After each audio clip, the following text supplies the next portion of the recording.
पापा से मुझे याद आया बचपन में उन्होंने मुझसे एक बार कहा, कहते बेटा जीवन में क्या बनना चाहती हो, करना क्या चाहती हो तुम अपने जीवन में? तो पापा खाना खाना चाहती हूँ। खाना खाना चाहती हूँ? एक काम करो, खाने को साइड में रखो, अब बताओ क्या करना चाहते हो? तो पापा साइड में रखा हुआ खाना खाना चाहती हूँ। तो बोले अरे खाना साइड में रखा हुआ खाना खाने के बाद क्या करना चाहती हूँ? तो पापा मीठा खाना चाहती हूँ। वाह। पापा समझे ये निभा जाएगी, लंगर में ले जाके बिठा दिया। कहते घर में तो पूरा पड़ेगा नहीं जितनी इसकी हवस लग रही है। भाई साहब मैंने खाना शुरू करा, जब मैंने 156 पूड़ियाँ खा ली, मैंने घड़ी देखी 2 बज रहे थे, मैं उठ के खड़ी हो गई। एकदम से मुझे रोका लंगर वाले ने, कहता बहन जी कहाँ जा रही हो? मैं अच्छा अब मैं घर जाके खाना भी ना खाऊं? जिंदाबाद। चलिए हम लोग आ गए थे बहुत पहले, आपको लगा होगा यहाँ देर से आए, हम सारे बैठे हुए थे पीछे आने के बाद में। जब बैठे हुए थे बात करते करते इतनी देर में हमारे राज कौशिक जी उठकर चल दिए। मैंने कहा राज भाई कहाँ जा रहे हो? कहते डेट पे जा रहा हूँ। अच्छा जी डेट पर? थोड़ी देर में प्रद्युम्न जी उठकर चल दिए। मैंने कहा प्रद्युम्न जी आप कहाँ जा रहे हो? कहते मैं भी डेट पे ही जा रहा हूँ। मैंने कहा अच्छा जी आप भी डेट पर? इतनी देर में प्रतीक गुप्ता उठकर चल दिए। मैंने कहा क्या बात प्रतीक जी तुम भी डेट पे? ये तो गुस्सा हो गए। कहते हम मेरठ वाले हैं और सारा जैन समाज जानता है मेरठ का आदमी कभी डेट पे नहीं जाता, हम तो सीधा तारीख पे जावे। जिंदाबाद, बहुत बढ़िया। चलिए समय की अपनी सीमा है, हमारे साथ राज कौशिक जी की उपस्थिति है, हमें उन्हें भी सुनना है। मैं आपके अपने समाज की हूँ, आप उनकी अपनी बेटी हूँ, मुझे तो आगे भी सुनते रहेंगे। तो चूंकि हमारे पर्युषण पर्व में ये कार्यक्रम है और तो मेरा दायित्व बनता है कि मैं हमारे जैन समाज के लिए, हमारे जैन धर्म के लिए अवश्य कुछ कहूँ। 4 पंक्तियाँ आपके बीच निवेदित करती हूँ। कहती हूँ कि एक बालक को भी नियमों में बंधकर चलना सिखलाता है, छोटे से जीव के जीवन की मर्यादा को बतलाता है शाकाहार का संवाहक है, जीव दया का प्रतिपालक, इसलिए ही जैन धर्म सब धर्मों का राजा कहलाता है। जैन धर्म सब धर्मों का राजा कहलाता है। और हम चूंकि जैन हैं, पर्युषण पर्व चल रहा है, तो हमारे मन में क्या भाव आने चाहिए ये कहती हूँ आपसे। स्वागत है कि प्रार्थना करूँ ये दिन रात मेरे गुरुवर, जैन धर्म से कभी डिग नहीं पाऊँ मैं। कठिन तपस्या करूं, व्रत निर्जला करूं, जिन गामी पथ से भटक नहीं पाऊं मैं।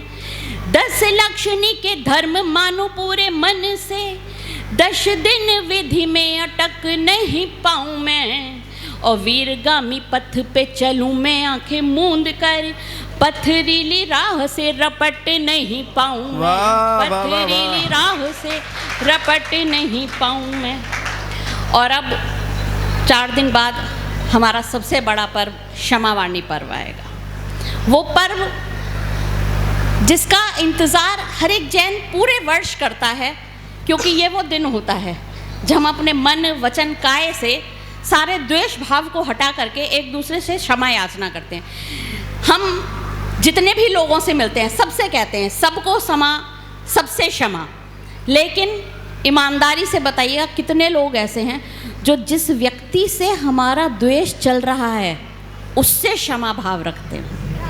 क्या कभी उस व्यक्ति को फ़ोन करके कहते हैं जिस भाई से ज़मीन जायदाद पर झगड़ा चल रहा है, क्या कभी उसे फ़ोन करके कहते हैं भाई कोई बात नहीं तूने सब चीज़ पे साइन करा लिए, आज मैं तुझसे क्षमा मांगता भी हूँ और तुझे क्षमा करता भी हूँ। तो इसी भाव को कि हम क्षमा करते हैं, क्षमा मांगते हैं केवल उन लोगों से जिनसे हमारा कोई बैर भाव नहीं है। तो ये जो क्षमा है ये हम केवल अपनी वाणी से मांग रहे हैं, ये हम मन से नहीं मांग रहे। तो एक भजन आपके बीच रखना चाहती हूँ इसी भाव स्वागत, स्वागत, स्वागत। और मैं नहीं समझती कि मेरी कलम ने आज तक इससे गहन कुछ लिखा होगा। मैं बहुत ईश्वर की आभारी हूँ कि उसने मुझसे ऐसा कुछ लिखवाया है, ऐसा कुछ रचवाया है। एक रचना आपके बीच। द्वेष मन से तनिक भी गया ही नहीं, द्वेष मन से तनिक भी गया ही नहीं, द्वेष मन से तनिक भी गया ही नहीं। पर्व मैंने क्षमा का मनाया बहुत, भाव ग्लानि के किंचित जगे ही न थे। भाव ग्लानि के किंचित जगे ही न थे। खेद झूठा ही मैंने जताया बहुत, द्वेष मन से तनिक भी गया ही नहीं।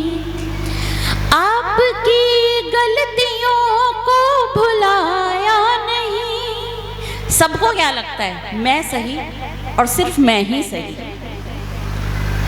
आपकी गलतियों को भुलाया नहीं। दोष खुद में कभी मैंने पाया नहीं। आपने तो क्षमा याचनाएं भी की, मैंने खुद को कभी भी झुकाया नहीं। क्या बात है, वाह वाह वाह वाह वाह। इस अहंकार से जीत पाया न मन, इस अहंकार से जीत पाया न मन। ज्ञान का दंभ मैंने जताया बहुत, द्वेष मन से तनिक भी गया ही नहीं। तन के सौंदर्य ने सबका मन हर लिया। जरा सा कोई कह दे, हम दशलाक्षणी पे भी मंदिर आते हैं तो नई 10 साड़ियाँ छांट के रखते हैं कि ये वाली पहन कर जानी है। भाव दर्शन के नहीं है, दर्शन कराने के। तो तन के सौंदर्य ने सबका मन हर लिया। इस क्षणिक रूप ने मुझको गर्वित किया। मन ये काया की माया में उलझा रहा। मिथ्या गुण गान ने मान से भर दिया। भेद चेतन और जड़ में न जाना कभी। भेद चेतन और जड़ में न जाना कभी। ज्ञान का दंभ मैंने जताया बहुत, द्वेष मन से तनिक भी गया ही नहीं।